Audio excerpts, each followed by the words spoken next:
같이 기도하고 강의 시작하십시다. 하나님 아버지 감사합니다.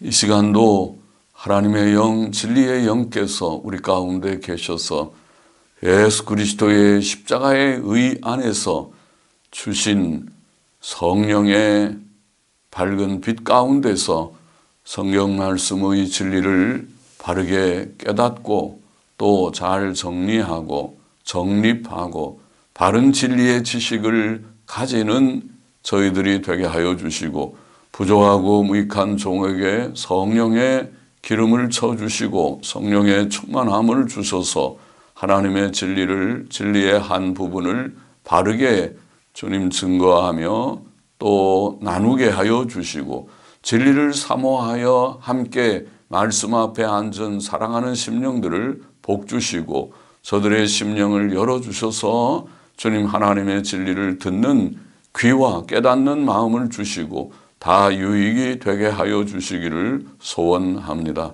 하나님의 영, 진리의 영께서 저희들의 유일한 스승이시라고 주님 마태복음 23장에 말씀하여 주셨사오니 주여 주께서 교훈하시고 깨닫게 하시고 전하며 듣고 받게 하여 주시고 주의 뜻만 이루어 주시고 다 유익이 되게 하여 주옵소서. 예수 그리스도의 이름으로 기도하옵나이다. 아멘. 이 시간에는 우리가 인간론의 네 번째 주제, 죄의 구별, 원죄 문제와 자범죄 문제, 죄에 대해서 좀 더 우리가 지난 시간도 죄의 본질, 죄의 성경적 죄관에 대해서 우리가 생각했죠. 죄는 하나님의 법을 어긴 것이다. 하나님 앞에서의 죄고 죄책과 부패성으로 구성되어 있고 또 말과 행위뿐 아니라 마음의 상태나 습관도 죄다. 그런 요지의 말씀을 우리가 생각했는데 오늘은 좀 더 죄에 대해서 죄의 구별, 모든 사람들의 죄는 원죄와 자범죄라고 우리가 표현하는 두 가지 죄를 가지고 있다고 말할 수 있습니다. 그것을 좀 생각해 보십시다. 먼저 원죄, 오리지널 신이죠. 오리지널 신. 원죄라고 하는 것은 아담의 범죄로 인해 모든 사람이 태어날 때부터 갖고 있는 죄를 말합니다.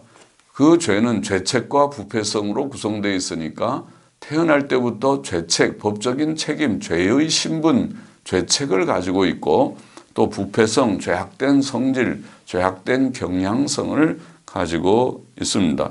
그것을 우리는 원죄라고 말합니다. 원죄는 원시적 죄책과 부패성을 말합니다. 웨스트민스터 신앙고백 6장 3절에 보면 이렇게 진술을 했습니다. 그들, 곧 아담과 하와 그들이 모든 인류의 뿌리이었으므로 이 죄의 죄책은 아담의 죄, 아담과 하와의 죄를 말하죠. 이 죄의 죄책은 일반 출생법으로 그들에게서 태어나는 모든 후손에게 전가되었고 전가되었다. 죄책이 전가되었다. 영어로는 impute라고 그래서 impute 혹은 imputation, 전가라는 걸 impute, 전가되었고 죄로 인한 그 동일한 죽음과 부패성이 죄의 결과가 죽음이니까 죽음도 또 죄성이라고 하는 부패성이 전달되었다. 유전되는 것이죠. 그러니까 죄책의 전가와 죄성, 부패성의 전달에 대해서 진술한 것입니다. 그럼 먼저 죄책의 전가를 좀 생각해 보십시다. 아담의 첫 범죄의 죄책이 모든 인류에게 돌려졌습니다. 아담이 죄를 지음으로 모든 인류가 죄인이 된 것이죠. 그러므로 아담의 후손인 인류는 죄책을 가진 죄인의 신분으로 죄에 대한 법적인 책임을 가진 죄인이라는 신분으로 출생하는 것입니다. 아담의 죄책이 모든 인류에게 전가되었다는 사실은 성경에 특별히 로마서 5장에서 밝히 증거하고 있습니다. 로마서 5장에 보면 한 사람의 범죄, 곧 아담의 범죄로 인하여 많은 사람이 죽었고 또 정죄되었고 또 죄인이 되었다. 그렇죠? 다 죽고 아담 때문에 다 죽고 그다음에 정죄되었고 그리고 많은 사람이 죄인 되었다. 죄인이니까 죽고 정죄되는 것이지만은 그렇게 강조하였는데 그 내용에서 분명하게 아담의 죄의 전가, 죄책의 전가가 증거되어 있는 것입니다. 로마서 5장 15절 17절 보면 이 은사는 그 범죄와 같이 아니하니 곧 한 사람의 범죄를 인하여 많은 사람이 죽었은즉 그건 아담을 그랬죠. 아담 한 사람의 범죄로 많은 사람이 죽었은즉 더욱 하나님의 은혜와 또한 한 사람 예수 그리스도의 은혜로 말미암은 선물이 많은 사람에게 넘쳤으리라. 그러니까 아담의 죽음으로 인한 인류의 죽음 또 예수 그리스도의 죽음으로 인한 인류의 생명, 삶의 구원에 대해서 대조해서 말씀하고 있는 것이죠. 17절 보면 한 사람의 범죄를 인하여 사망이 그 한 사람으로 말미암아 왕노릇하였으니 아담의 범죄로 사망이 온 인류 온 세상을 지배하였습니다. 그렇죠? 더욱 은혜와 의의 선물을 넘치게 받는 자들이 한 분 예수 그리스도로 말미암아 생명 안에서 왕노릇하리로다. 그렇게 대조했고 16절 18절에 보면 이 선물은 범죄한 한 사람으로 말미암는 것과 같지 아니하니 심판은 한 사람을 인하여 정죄에 이르렀으나 한 사람의 범죄로 인하여 하나님의 심판으로 다 모두가 정죄를 받았으나 은사는 많은 범죄를 인하여 의롭다 하심에 이름이니라. 예수 그리스도를 통한 구원의 은혜는 많은 사람을 의롭다고 하시는 정죄와 대조되는 것이죠. 칭의의 그런 구원을 얻게 됐습니다.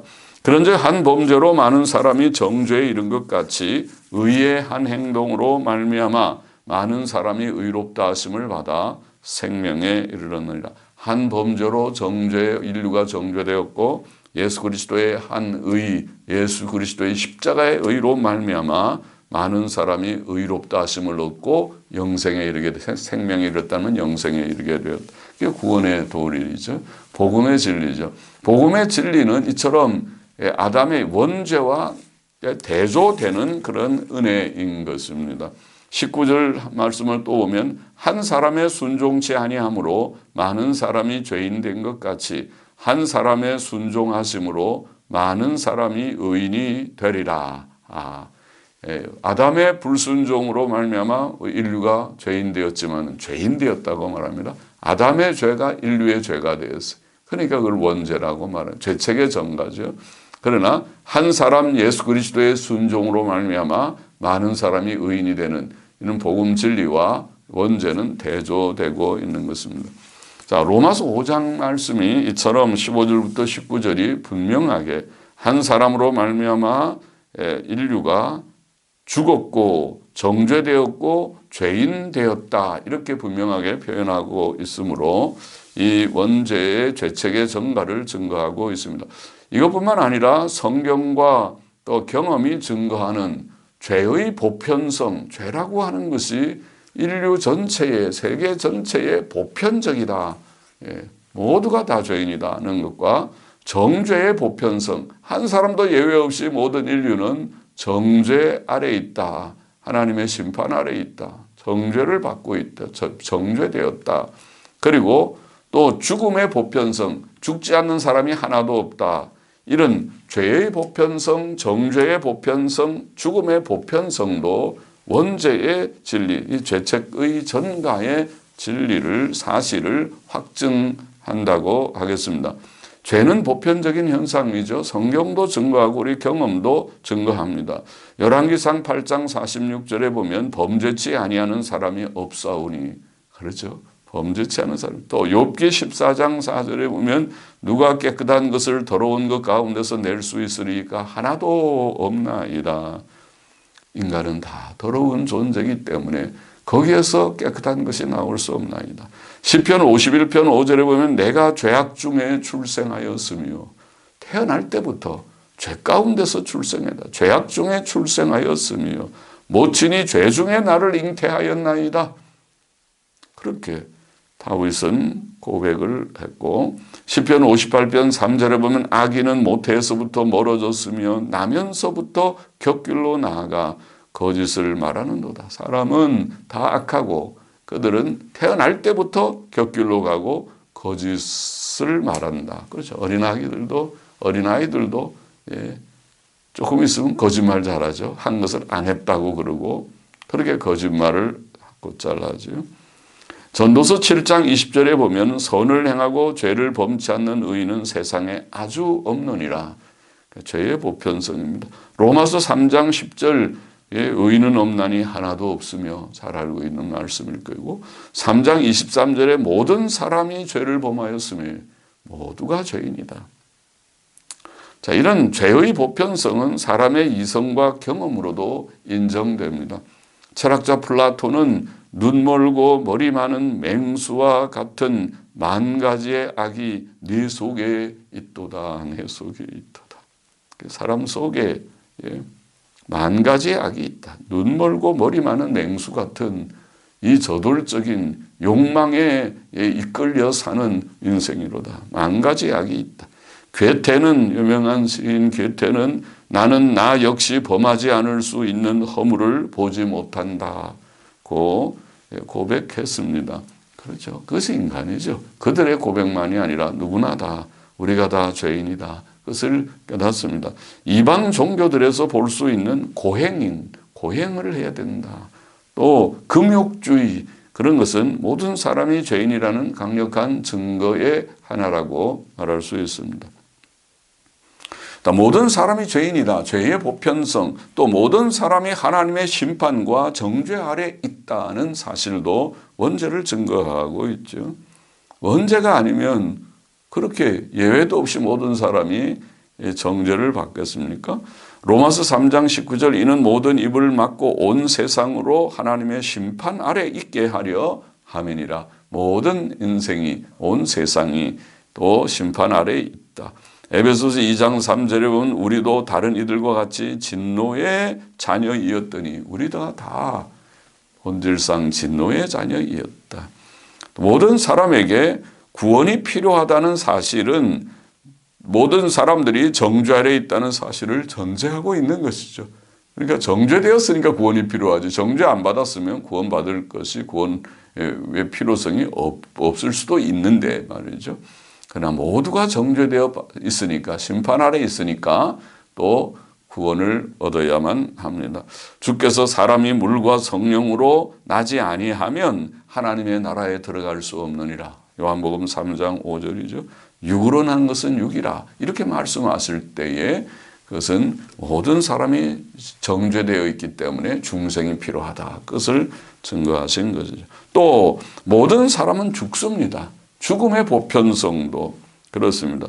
사도 바울은 로마서 5장 12절에서 이름으로 한 사람으로 말미암아 죄가 들어오고 죄로 말미암아 사망이 왔나니 이와 같이 모든 사람이 죄를 지었으므로 사망이 모든 사람에게 이르렀느니라 그렇게 말했습니다.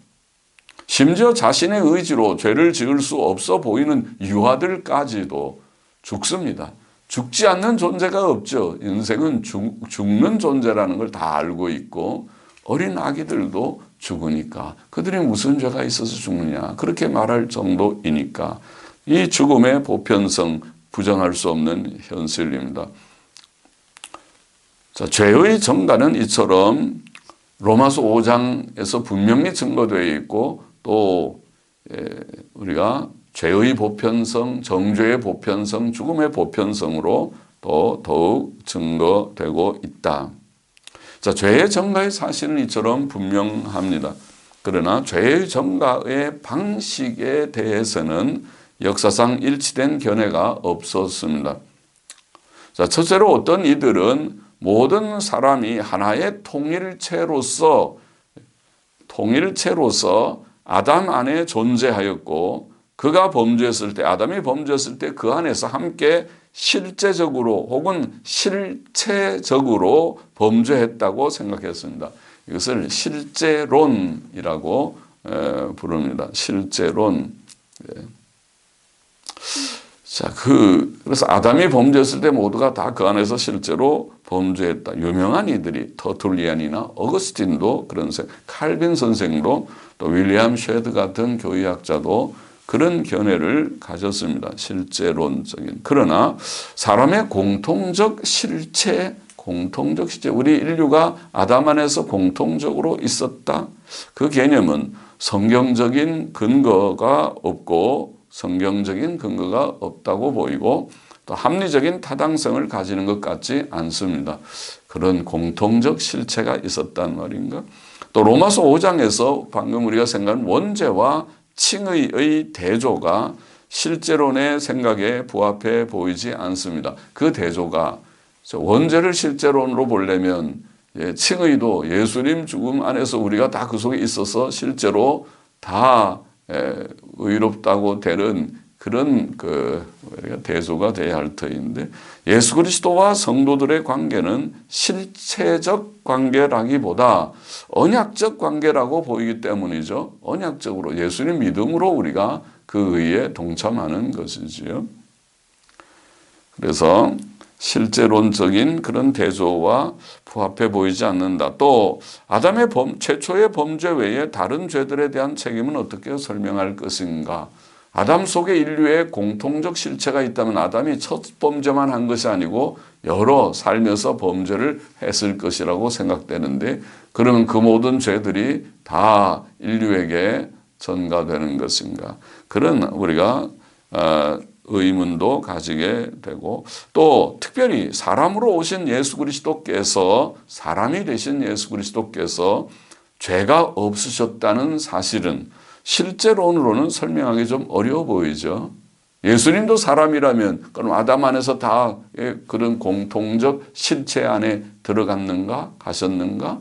그렇진 않은 것이니까 그래서 실제로는 좀 어려움이 있지 않는가 그런 생각을 하고 둘째 견해는 다른 이들은 모든 사람이 출생할 때에 어떤 이들은 모든 사람이 출생할 때에 아담의 부패성을 전달받으며 그 부패성 때문에 실제로 범죄함으로써 죄책이 전가되는 것이다 이렇게 생각했어요.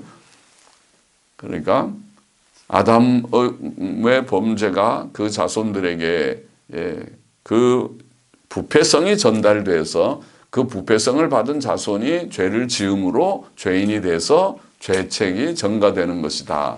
그런 생각이죠. 부패성을 통해서 죄책이 전가되었다.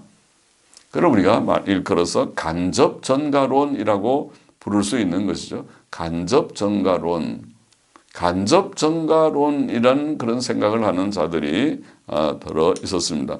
그러나 자녀에게 부패성이 전달된다는 것 자체가 죄책의 전가를 전제하지 않고 생각하기 어렵지 않는가. 그 죄인이 될 걸 뻔히 알면서 부패성 전달되면 죄인이 되는 것인데 죄를 짓게 되는 것인데 부패성의 전달을 허용한다는 것은 죄책의 전가를 전제하는 것이라고 봐야 하겠죠. 그래서 죄책이 전가된 그런 결과로 부패성이 전달되는 법이지 죄책의 전가가 전제되지 않는다면 부패성의 전달을 생각하기도 어렵지 않느냐 그렇게 보이고 또 로마서 5장에 우리가 말씀을 다시 돌아가 보면 모든 사람의 죄와 정죄와 죽음을 한 사람 아담의 죄에 기인한다고 말하고 있지 그 자손들의 실제적인 죄에 기인한다고 말하지 않잖아요. 부패성이 전달돼서 그들이 죄를 지음으로 그들이 다 죄인이고 정죄되고 죽었다고 말하지 않고 한 사람 아담의 죄로 인하여 범죄로 인하여 모든 사람이 죽었고 정죄되었고 죄인 되었다 이렇게 말하고 있으니까 그것은 간접 전가론의 생각 같지는 않아 보입니다. 원죄와 칭의의 대조도 이 견해에 부합해 보이지 않습니다. 즉 성도의 칭의는 그리스도의 의로운 성질을 전달받아서 의롭게 살기 때문에 의인이 되는 것이 아니잖아요. 그죠? 그게 아니고 예수 그리스도의 완전한 의를 내가 믿음으로 우리에게 그 의가 전가되어서 내가 의롭다함을 얻는다는 이 원리가 복음의 원리라고 우리가 이해되기 때문에 원죄와 칭의의 대조도 여기에 간접 정가론에 적합해 보이지 않습니다. 셋째 견해로 넘어가서 셋째 견해, 대다수의 개혁신학자들은 유명한 프란시스 트레틴이나 찰스 하치나 또 로버트 댐리나 루이스 볼코프나 또 박형용 박사님이나 자, 이런 분들의 개혁신학자들은 아담이 모든 사람의 언약적 대표자로서 하나님의 언약 관계에 있었기 때문에 언약의 대표자다, 아담이. 그래서 언약 관계에 있었으므로 아담의 죄책은 모든 사람에게 즉시 전가되었고 부패성은 그 자손에게 유전되었다고 생각하는 것입니다. 이것을 우리가 직접 전가론 혹은 언약론적 견해라고 부릅니다. 직접 전가론 혹은 언약론적 견해. 자, 이것이 성경적인 그런 개념이 아닌가, 성경이 보이는 바가 그것이 아닌가, 그렇게 생각합니다. 이 견해의 근거는 로마서 5장에 증거된 대로 한 사람 아담의 죄와 많은 사람의 죄와 정죄와 죽음이 직접 관련된다는 점이죠. 그러니까 로마서 5장의 말씀이 바로 직접 전가를 가리키는 가리키는 것이 아닌가, 그렇게 보고, 또 아담의 죄의 전가와 그리스도의 의의 전가가 대조되는 점에서도, 직접 대조되고 있죠. 그 점에서도 언약론적인 생각이, 그래서 예수 그리스도의 의가 우리에게 주어지는 것도 대표 원리, 언약의 원리에 따라서 그렇게 되고, 아담의 죄가 인류에게 전가되는 것도 그런 언약의 원리에 따라서 언약의 대표자로서 아담이 실패하지 않았다면 인류 전체가 복을 얻었을 것이나 아담의 실패는 인류 전체의 실패가 되었다. 언약 관계에서 그렇게 되었다고 이해됩니다. 또 성경에는 이런 연대 책임과 형벌의 예들이 있습니다. 이것을 일종의 연대 관계죠. 언약 관계라는 것은. 그러니까 성경에 이런 예들, 예를 들면 출애굽기 20장 5절 6절에 보면 나 여호와 너희 하나님은 질투하는 하나님인즉 나를 미워하는 자의 죄를 갚되 아비로부터 아들에게로 3, 4대까지 이르게 한다. 아버지의 부모의 죄를 자손들 3, 4대까지 그 죄의 값을 받게, 죄의 벌을 받게 한다. 이건 그런 원리는 연대 책임의 원리죠. 이것은 언약의 원리와 사실은 비슷한 것이라고 말할 수 있죠.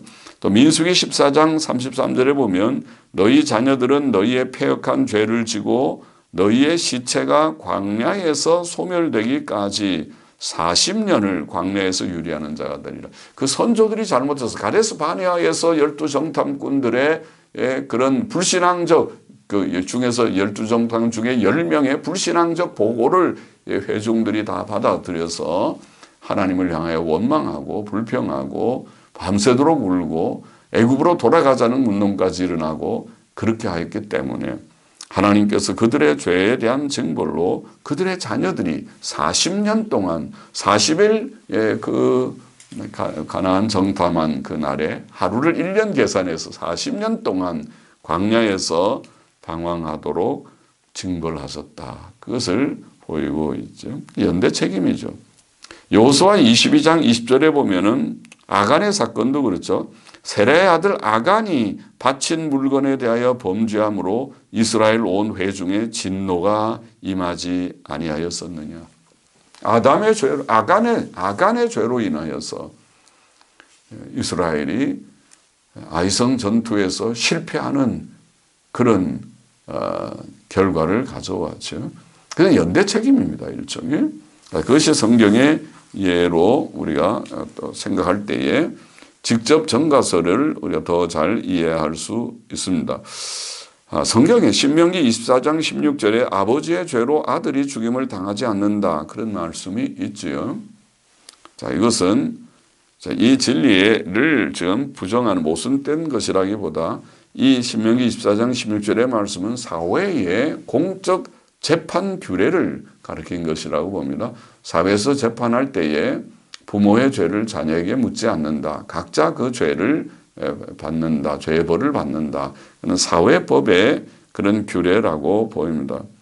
또 에스겔 18장 4절에 범죄하는 그 영혼이 죽으리라 하는 말씀도 범죄하는 그 영혼이 죽는다는 말씀도 죄 없이 죽는 법이 없다는 하나님의 공의를 증거하는 말씀이죠. 죄 안 지었는데도 왜 죽느냐, 그런 불평에 대해서 그렇지 않다. 죄 때문에 죽는 것이다. 그것을 증거하는, 변호하는 말씀이었습니다. 이 말씀들은 성경 다른 곳에서 증거된 죄의 전가의 진리와 모순되지 않는다고 봅니다. 자, 죄책의 전가를 그만큼 설명하고 부패성의 전달을 좀 생각해 봅시다. 아담의 첫 범죄의 죄책이 모든 사람들에게 전가되었을 뿐 아니라 또 그 범죄로 인해 생긴 부패성, 죄성, 죄악의 경향성이 후손들에게 전달되었습니다. 아담의 첫 범죄로 인한 사람의 본성, 사람 본성의, 인간 본성의 부패성은 흔히 전적 부패성과 전적 무능력이라고 부릅니다. 전적 부패성, total depravity, 전적인 부패성, 또 total inability, 전적 무능력, 이런 말을 사용하는데 전적 부패성, 전적 무능력. 원죄로 인해 사람은 지정의 전체에 있어서 전적으로 부패되어 생각과 감정과 의지가 부패되어서 생각이 어두워져 있고 감정이 악화되어 있고 또 의지도 약화되어 있어서 하나님을 사랑하는 마음을 잃어버렸고 그 대신 육신적이고 세상적인 욕망들의 지배를 받게 되었습니다. 사람은 때때로 사람의 표준에서 선하게 보이는 일을 하지만은 하나님 앞에서 회개와 믿음이나 구원에 이르게 할 선과 의를 행하기에 무능력해졌습니다. 웨스민스터 신앙고백 6장 2절은 말하기를 그들은 이 죄로 인하여 말미암아 원죄로 말미암아 그들의 본래의 의와 하나님과의 교제로부터 떨어졌고 본래의 의를 잃어버리고 하나님과의 교제로부터 떨어졌고 타락했다는 거죠. 죄로 인하여 죽게 되었으며 영혼과 몸의 모든 기능들과 부분들에 있어서 전적으로 더러워졌다라고 했습니다. 영혼과 몸의 모든 기능들과 부분들에 있어서 그렇죠. 사람이 죄를 지어서 참 여러 가지가 다 연약해져 있는 것입니다. 성경은 사람의 전적 부패성을 밝히 증거합니다. 많은 구절들이 증거하고 있습니다. 대표적인 성경 구절들을 좀 우리가 살펴보십시다. 창세기 6장 5절 여호와께서 사람의 죄악이 세상에 가득함과 그 마음의 생각의 모든 계획이 항상 악할 뿐임을 보시고 그렇게 되어 있습니다. 사람의 생각에 마음의 생각의 모든 계획이 항상 악하다. 그것이 인간입니다. 인간의 연약한 모습입니다. 창세기 8장 21절에는 사람의 마음에 계획하는 바가 어려서부터 악함이라. 어릴 때부터 인간이 악하다. 이사야 64장 6절에는 대저 우리는 다 부정한 자 같아서 우리의 의는 다 더러운 옷 같으며 그랬죠. 우리가 더러운 옷을 입은 것처럼 우리의 의라고 하는 것은 누더기 옷이다. 어떤 때는 좀 착한 듯 하다가 곧 악하고 남을 위하는 듯 하다가 자기중심적이고 이기적이고 그렇죠. 누더기 얼룩얼룩한 누더기 옷과 같다. 예레미야 17장 9절 아마 대표적인 구절이죠. 예레미야 17장 9절 만물보다 거짓되고 심히 부패한 것은 마음이라. 인간의 부패성을 잘 증거하고 있죠. 우리의 마음이 만물보다 심히 거짓되고 이 세상의 만물이 거짓된 것이 아니라 인간이 가장 거짓되고 심히 부패한 여기 아누쉬라고 하는 말을 옛날 영어 성경은 절망적이게 사악한 그래서 절망적이게 사악한 또 근래 NIV 성경은 치료할 수 없는 incurable 그랬던가요? 치료할 수 없는 이것이 인간의 부패성이다. 심히 부패해서 전적으로 부패되어서 이거는 복구 불가능한 절망적인 치료 불가능한 그런 상태다. 그것이 성경에 증거하는 바입니다. 시편 58편 3절에 보면 악인은 모태에서부터 멀어졌으며 나면서부터 곁길로 나아가 거짓을 말하는도다. 그렇게 말했어요. 아주 악인들이 모태에서부터 멀어졌다. 그리고 곁길로 갔고 나면서부터 거짓말한. 로마서 3장 10절에 기록한 바 의인은 없나니 하나도 없으며 깨닫는 자도 없고 하나님을 찾는 자도 없고 다 치우쳐 한 가지로 무익하게 되고 선을 행하는 자는 없나니 하나도 없도다. 아무도 선을 행하지 않는다. 참된 하나님 앞에서 참된 선을 행하는 자가 없다. 깨닫는 자도 없고 찾는 자도 없다.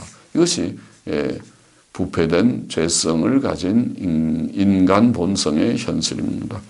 고린도전서 2장 14절은 육에 속한 사람은 하나님의 성령의 일을 받지 아니하나니 저에게는 미련하게 보이며 얼마나 지식이 어두워졌으면 하나님의 진리의 일, 성령의 일을 그들이 미련하게 보고 그런 걸 누가 요새 믿느냐고. 개목은 옛날 원시적인 생각 개념이로구만. 그렇게 또 깨닫지도 못하나니 이런 영적으로 분별되면이라.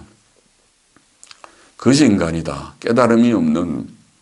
에베소서 4장 18절 19절도 저희 총명이 어두워지고 저희 가운데 있는 무지함과 저희 마음이 굳어짐으로 말미암아 하나님의 생명에서 떠나 있도다. 저희가 감각 없는 자 되어 자신을 방탕에 방임하여 모든 더러운 것을 욕심으로 행한다. 지식이 어두워져 있고 감정이 부패되어 있고 의지가 약화되어서 악을 행하는 방향으로 간다는 것입니다. 전적으로 부패되어 있다. 성경이 이처럼 증거하고 있고 또 성경은 사람의 전적 무능력도 증거합니다. 무능력을 증거합니다.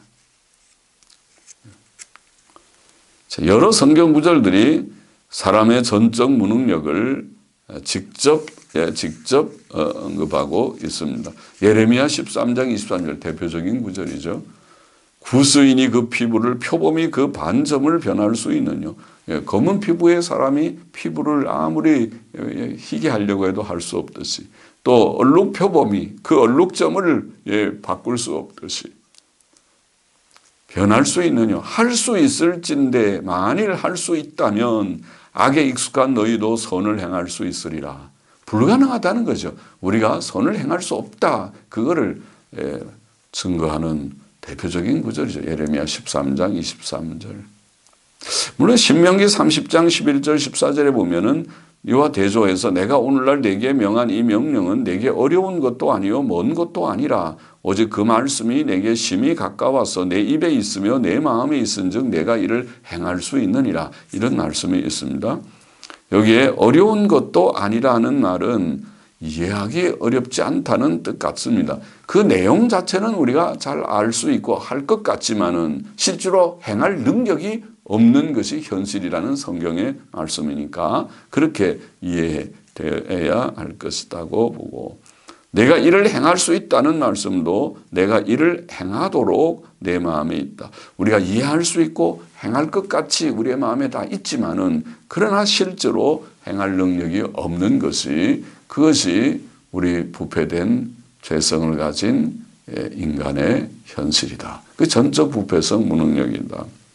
요한복음 15장 5절의 주의 말씀에 나는 포도나무요 너희는 가지니 저가 내 안에 내가 저 안에 있으면 이 사람은 과실을 많이 맺나니 나를 떠나서는 너희가 아무것도 할 수 없습니다. 그러니까 우리가 구원 얻고 의와 선을 행하는 것은 하나님의 은혜로 성령님의 도우심으로 예수 그리스도 안에 연합되어 있는, 예수 그리스도와 연합되어 있는 그 생명이 우리에게 공급됨으로써 가능하다는 것입니다. 나를 떠나서는 너희가 아무것도 할 수 없다. 그렇게 주께서 말씀하셨어요. 로마서 5장 6절의 사도 바울은 우리가 아직 연약할 때의 기약대로 그리스도께서 경건치 않은 자를 위하여 죽으셨도다. 연약하다 그런 표현을 했어요. 그것은 아직 주의 법을 잘 지키기에 무능한다는 것을 보이는 것입니다. 전적으로 무능력해져 있는 우리들의 상태에서 예수 그리스도께서 그렇기 때문에 오히려 십자가에 죽으셔서 대속사역을 이루셨다.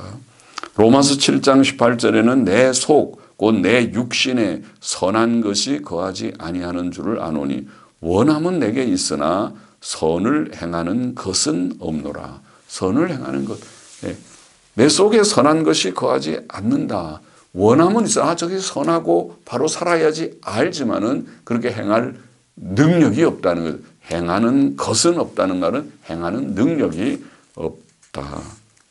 그렇게 로마서 7장 18절에는 말씀하고 로마서 8장 7절 8절에도 육신의 생각은 하나님과 원수가 되나니 이는 하나님의 법에 굴복지 아니할 뿐 아니라 할 수도 없습니다. 육신에 있는 자들은 하나님을 기쁘시게 할 수 없느니라. 육신, 우리의 타고난 이 본성, 이게 육신입니다. 우리의 이 몸, 타고난 이 몸으로는 우리가 의와 선을 행할 수 없다. 하나님의 법에 굴복할 수 없다. 오직 성령으로 육신의 죄성을 이기고 몸의 죄성을 이기고 우리가 의와 선을 행한다. 이게 성경의 교훈, 원리이고 진리이고 교훈입니다. 그래서 에베소서 2장 1절에는 너희의 허물과 죄로 죽었던 너희를 살리셨도다. 죽었다고 표현합니다. 그래서 영적으로 죽었다. 그것을 그렇게 표현하는 것입니다.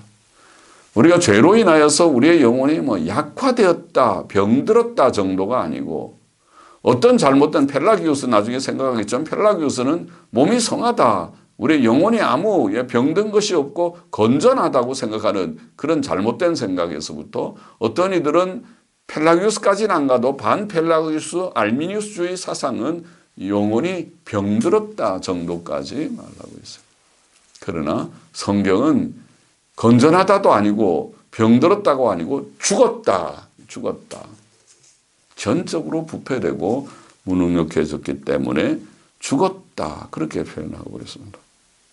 그러므로 웨스민스터 신앙 고백은 사람의 전적인 부패와 무능력을 성경이 가르친 그대로 잘 진술하였습니다. 그게 6장 4절에 보면 우리로 모든 선에 대해 완전히 실증나고 무능력하고 반대하게 하고 모든 악에 전적으로 기울어지게 하는 이 본래의 부패성으로부터 전적 부패성을 이렇게 표현했습니다. 완전히 선에 대해서 모든 선에 대해 완전히 실증나고 무능력하고 반대하게 하고 모든 악에 대해서는 전적으로 기울어지게 하는 이 본래의 부패성으로부터 모든 실제적 범죄들이 나옵니다. 하나님의 은혜가 아니면은 예수님 안 믿어요. 성경 읽고 기도하고 예배드리고 성수일하고 11조 생활하고 어림도 없습니다. 내버려 두면 그거 안 하는 게 훨씬 더 편하고 재미있을 것입니다. 죄 짓는 것은 잘 할 수 있습니다. 의를 행하는 것은 싫습니다. 하나님의 은혜를 받아야 내가 바로 살아야 되는구나. 하나님 중심으로 하나님 경외하고 바로 살아야 되는구나. 죄에 대한 각성이 생기는 것입니다.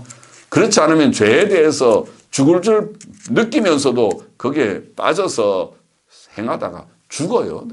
다 망하는 것입니다. 결론은 망하는 것입니다. 지옥 가는 것입니다. 결론은. 하나님의 은혜가 아니면 회개하고 깨우쳐 돌이키지도 못합니다.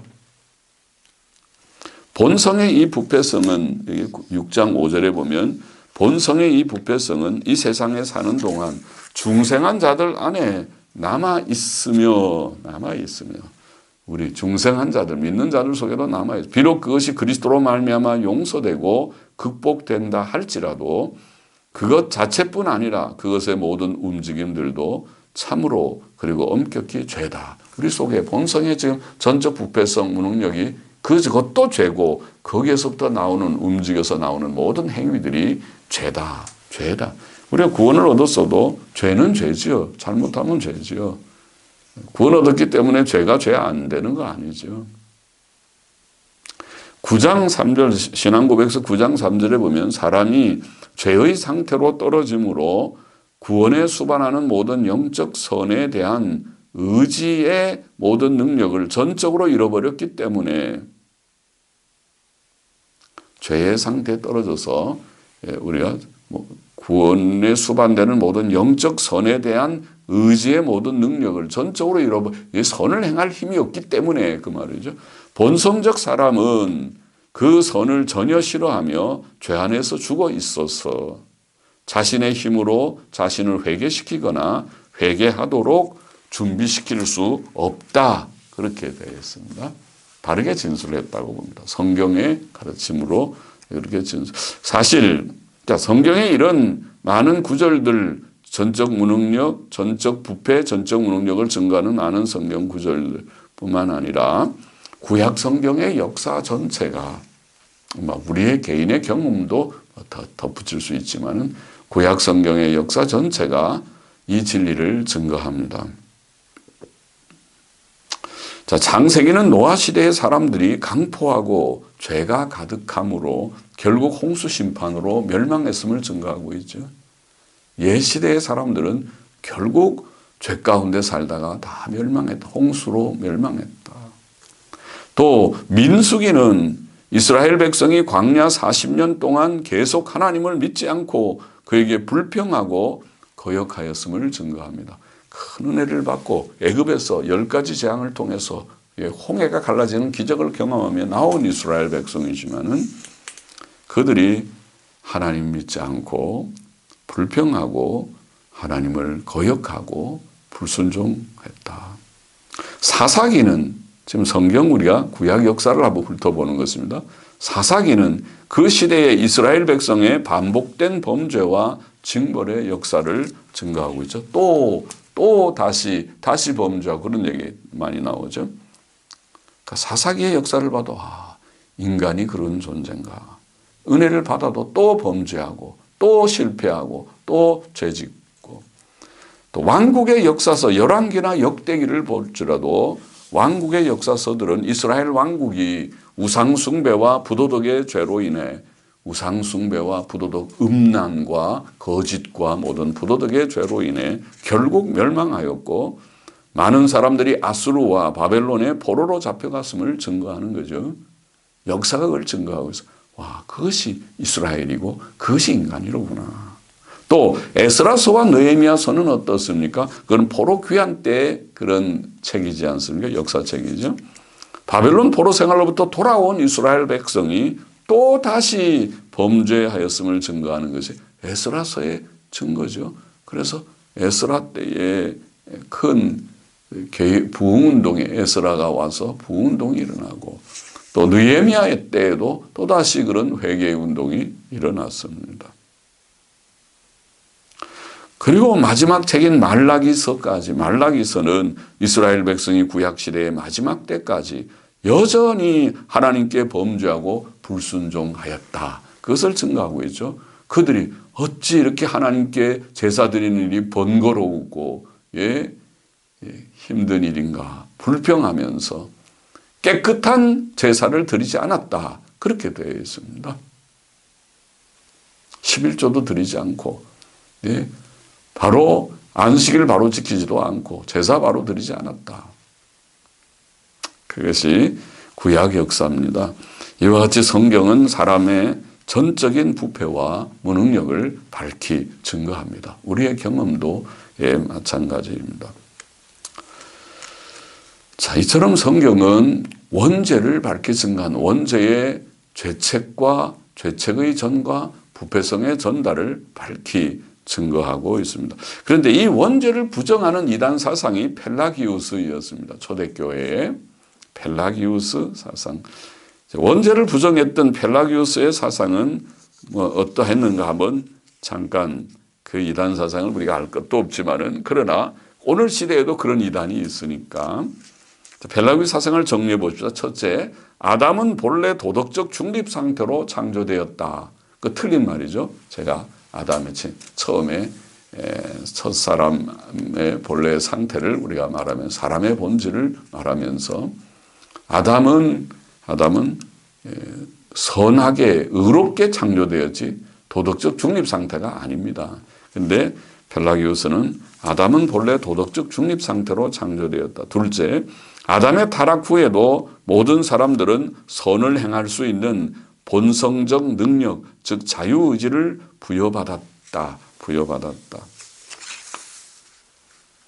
결국 만일 내가 해야 한다면 나는 할 수 있다. 이것이 이제 펠라기우스의 주장인데, 그래서 아담의 타락 후에도 모든 사람은 다 건전하다는 것입니다. 선을 행할 수 있다. 자기가 원하면, 자유의지가 다 있어서 원하면 선을 행할 수 있다. 이것이 펠라기우스의 주장입니다. 원죄를 부정하는 사상이죠. 인간의 전적 부패성과 무능력을 부정하는 사상이죠. 틀린 사상이죠. 이단 사상입니다. 셋째, 죄는 사람의 의지의 개별적 행동이며 죄악된 성질이나 습관이라는 것은 없고 사람은 자기가 할 수 있는 것에만 책임을 진다. 그러니까 그것도 틀린 거죠. 우리가 지난번에 죄의 본질을 말할 때 죄는 죄악된 성질이나 습관도 죄다. 그것을 성경적으로 우리가 그것이 탐심의 죄, 또 마음으로 음욕을 품는 것의 죄, 미움의 죄, 그런 것을 우리가 다 생각했어요. 넷째, 원죄나 부패성의 유전 같은 것은 없다. 분명하게 원죄를 부정했습니다. 다섯째, 어린아이는 죄 없이 출생하므로 유아 세례는 죄 씻음과는 상관이 없고 단지 유아를 하나님께 드리는 표일 뿐이다. 그러니까 다 원죄를 부정하니까 그렇게 다 잘못된 생각을 했다. 여섯째, 죄의 보편성은 죄악의 본에 의한 것이다. 그것이 잘못된 생각이고, 일곱 번째, 육체의 죽음은 죄의 형벌이 아니고 자연적 현상이다. 죽음도 죄의 형벌이 아니고 자연적인 현상이라고 그래요. 잘못됐습니다. 여덟 번째, 사람은 누구든지 죄 없는 생활을 할 수 있고 율법을 행함으로 구원을 얻을 수 있다. 구원을 위한 하나님의 특별한 은혜는 필요하지 않다. 철저하게 인본주의죠. 그래서 행위주의, 율법주의 사상이라고 볼 수 있습니다.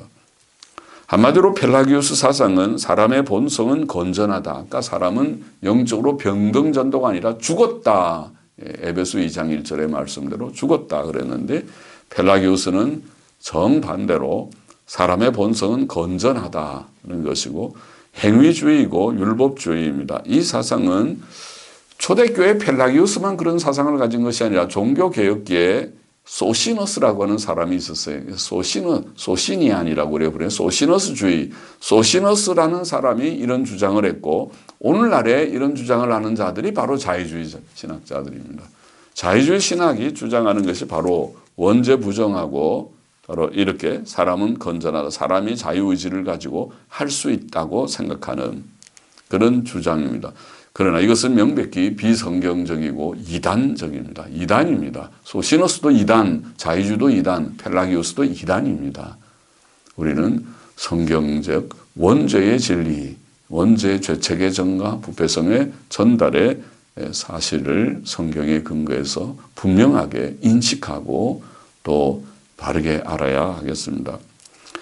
그 다음에 우리가 자범죄에 대해서 간단히 좀 생각해 보십시다. 자범죄, 원죄와 자범죄, 원죄의 부패성을 가진 모든 사람들이 실생활 속에서 짓는 죄를 우리가 자범죄 그렇게 말하죠. 자기가 스스로 짓는 죄입니다. 원죄와 자범죄는 몇 가지 측면에서 서로 구별됩니다. 첫째로 그 둘은 인과관계가 있지요. 원죄는 원인이고 자범죄는 결과입니다. 웨스민스터 신앙고백 6장 4절을 다시 보면 우리로 모든 선에 대해 완전히 실증나고 무능하며 반대하게 하며 모든 악에 전적으로 기울어지게 하는 이 본래의 부패성으로부터 모든 실제적 죄들이 나온다. 그렇죠. 그러니까 부패성의 전달이라고 우리가 앞에 말했는데 죄책의 전가, 부패성의 전달, 부패성의 전달된 부패성으로부터 모든 실제적인 죄가 나오죠. 죄를 짓는다는 말입니다. 원죄는 하나지만 자범죄는 그래서 여러 개가 되는 거죠.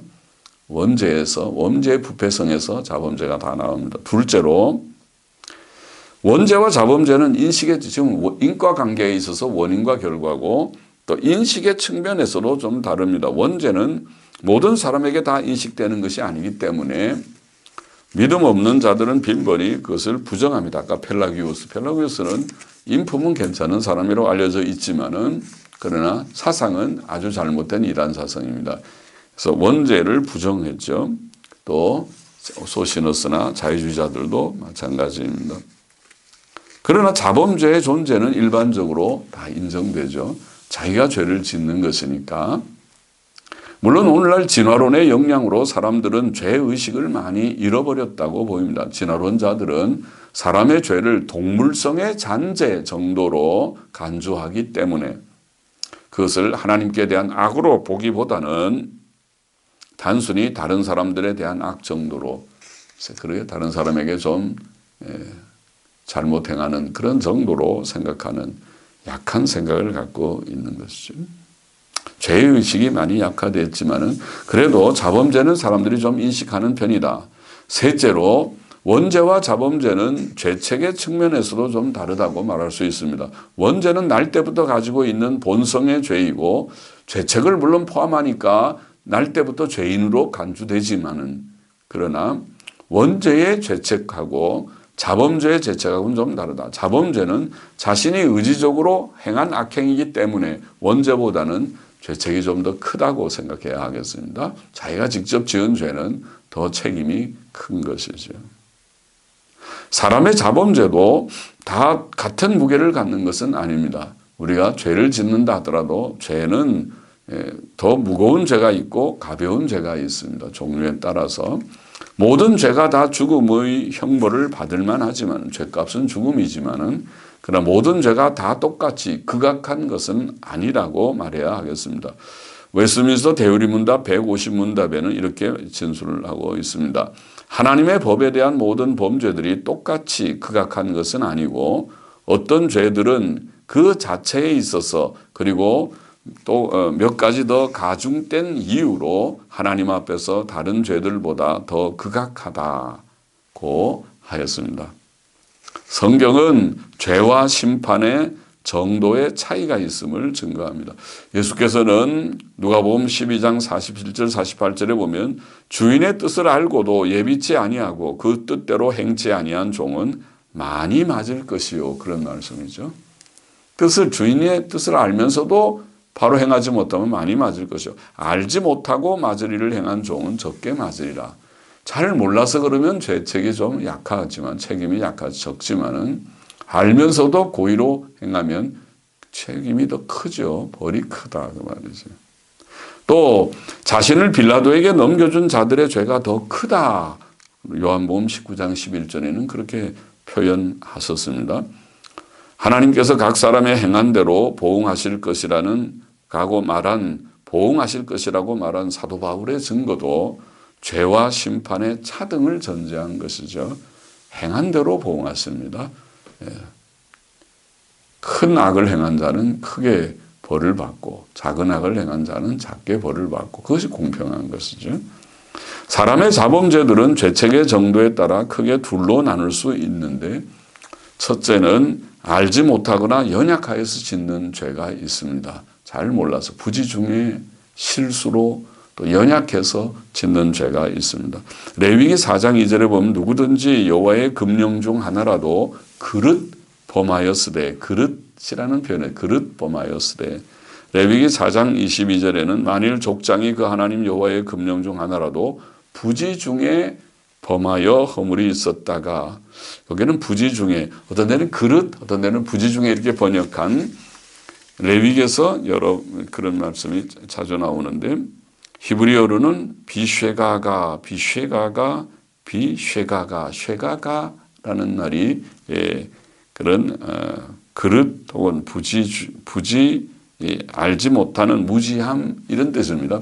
쉐가가 비하면 그런 부지 중에라는 전치사죠.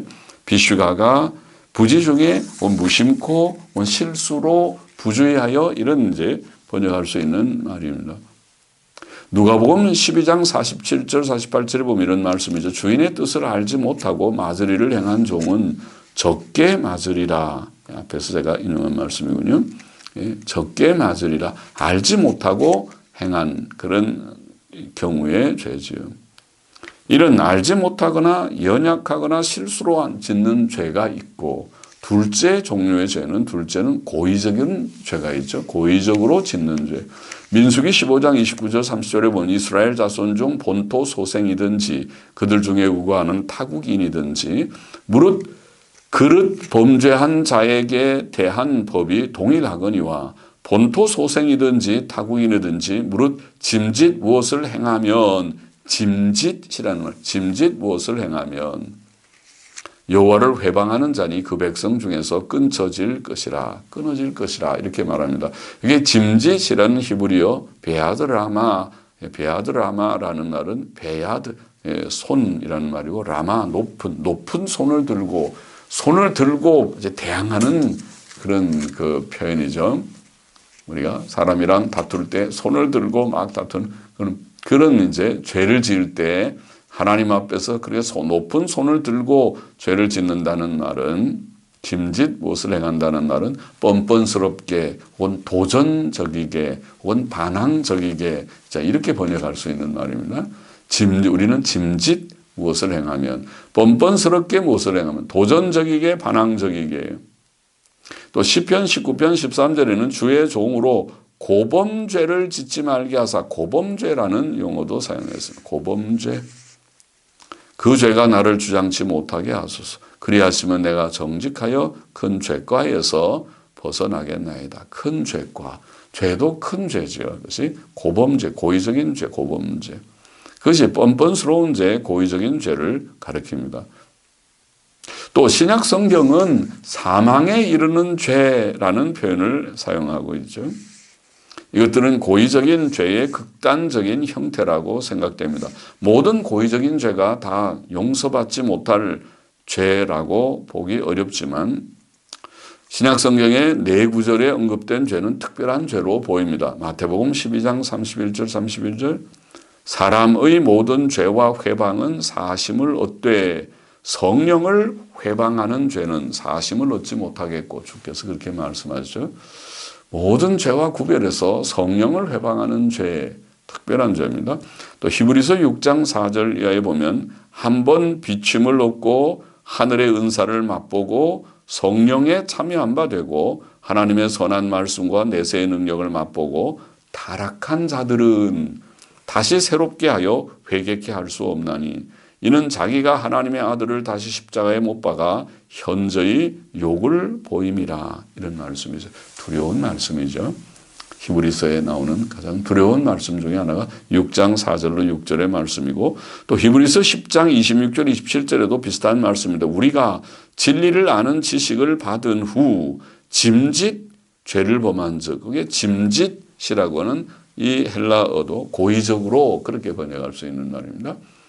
고의적으로 죄를 범한 즉 진리의 지식을 받은 후 짐짓 죄를 범한 즉 다시 속죄하는 제사가 없고 오직 무서운 마음으로 심판을 기다리는 것과 대적하는 자를 소멸할 맹렬한 불만 있으리라.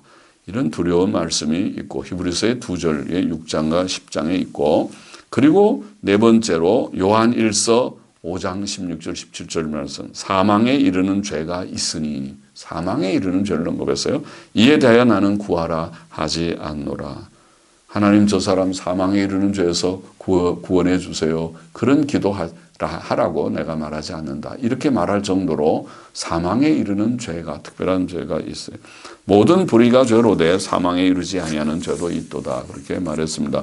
이 네 구절에 대해서 여러 가지 해석들이 있습니다. 어떤 이들은 성령 해방의 죄가 그리스도께서 세상에 계실 동안에만 사람들이 범할 수 있었던 죄로서 사람들이 그리스도께서 성령의 권능으로 기적 행하심을 사탄의 일로 돌린 죄만을 가리킨다. 이렇게 본 사람들이 초대교회에 있었습니다. 유명한 제롬이나 크리소스톰 같은 분이 그랬습니다. 그러나 성경 다른 곳 예를 들어 요한일서 5장 16절 같은 죄를 생각하면 다른 죄들에도 적용되는 죄가 있다고 보입니다. 그래서 다른 죄들에도 해당되는 것 같다. 용서받지 못하는 죄가 말이죠. 또 어떤 이들은 위의 죄들을 끝까지 회개치 않는 죄라 이렇게 보기도 했습니다. 어거스틴 같은 또 유명한 찰머 같은 분이 그러나 위의 네 구절들에 나타난 죄들은 일반적 성격의 죄가 아니고 특수한 성격의 죄가 아닌가 그렇게 보이고 세 번째로 또 다른 이들은 이것을 거듭난 사람들이 범하는 죄라고 보기도 했습니다. 그러나 거듭난 사람들도 죄를 범하지만 그들의 죄를 성령에 대항하는 죄 또는 결코 용서받을 수 없는 죄라고 생각할 수는 없다고 봅니다.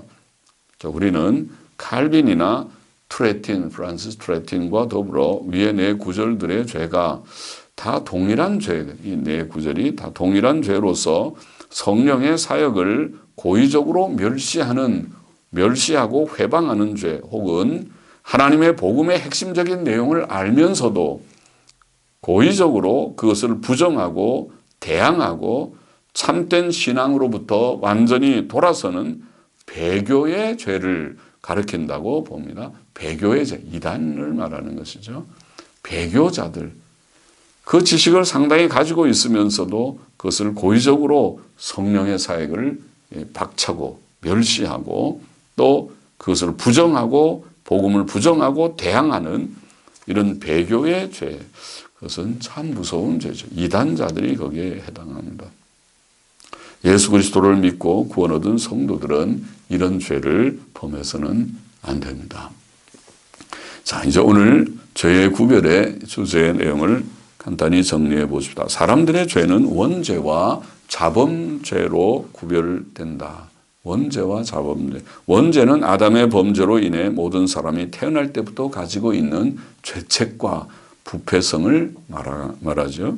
아담의 첫 범죄로 인해 모든 사람은 죄인이 되었고 죄인으로 출생한다. 죄책의 전가가 있었고 또 아담의 첫 범죄로 인한 부패성이 아담 속에 생긴 이 죄성, 부패성이 후손들에게 전달되었다. 그래서 모든 사람은 죄인으로 죄책의 전가, 죄인으로 출생하고 죄성을 가지고 태어난다. 그런데 우리의 이 죄성은 원죄의 죄성이라는 죄성은 전적인 부패성과 무능력이라고 성경은 증거하고 있다. 그것이 요지입니다. 원죄, 그것을 우리가 원죄라고 합니다. 죄책의 전가, 부패성의 전달된 부패성은 전적 부패성, 전적 무능력의 그러한 부패성이다. 그리고 자범죄, 원죄와 자범죄로 구별했으니 자범죄는 원죄의 부패성을 가진 사람들이 실생활 속에서 짓는 죄를 우리가 자범죄라고 말합니다. 우리 다음 시간에도 좀 더 죄에 대해서 우리가 또 생각할 그런 것입니다만은 그것이 자범죄다. 그리고 자범죄는 많죠. 그러나 그 자범죄는 경중이 있어서 우리가 잘 알지 못하고 연약해서 부지 중에 실수로 짓는 죄가 있는 반면에 고의적인 죄가 있다. 특별히 우리는 고의적인 죄를 짓지 말고 그러나 실수로 연약하여 짓는 죄도 짓지 않도록 늘 우리가 주 안에서 깨어있고 성령님의 도우심을 힘입어 살아가야 하는 것이죠. 자, 오늘은 이만큼 강의를 마칩시다. 같이 기도하십시다. 하나님 아버지 감사합니다. 오늘도 죄에 대해서 인간의 죄에 대한 구별, 원죄의 문제와 죄책의 전가, 부패성의 전달, 또 원죄에 대한 문제, 인간의 죄성의 전적 부패성, 무능력에 대한 진리를 성경 말씀에 의거해서 우리가 좀 생각했고 또 이것을 부정하는 사상들, 펠라기우 사상이나 소신이아니나 오늘날의 자유주의자들의 생각이 그것이 바로 비성경적이고 이단적인 사상인 것을 분명하게 인식할 수 있게 하여 주시고 또 원죄의 부패성에서 자범죄가 나온다는 사실들을 우리가 좀 정리해 보았습니다. 주님, 이 모든 바른 지식에 굳게 서고 또 죄짓지 않는 우리들 되기 위해서 하나님의 은혜로 이미 큰 구원을 받았지만은 이제 성령님의 도우심으로 죄와 싸워서 이기는 죄를 멀리하는 실제적인 거룩을 이루고 성화를 이루어가는 저와 우리 모두가 되게 하여 주시기를 소원하며 감사하며 예수님의 이름으로 기도하옵나이다. 아멘.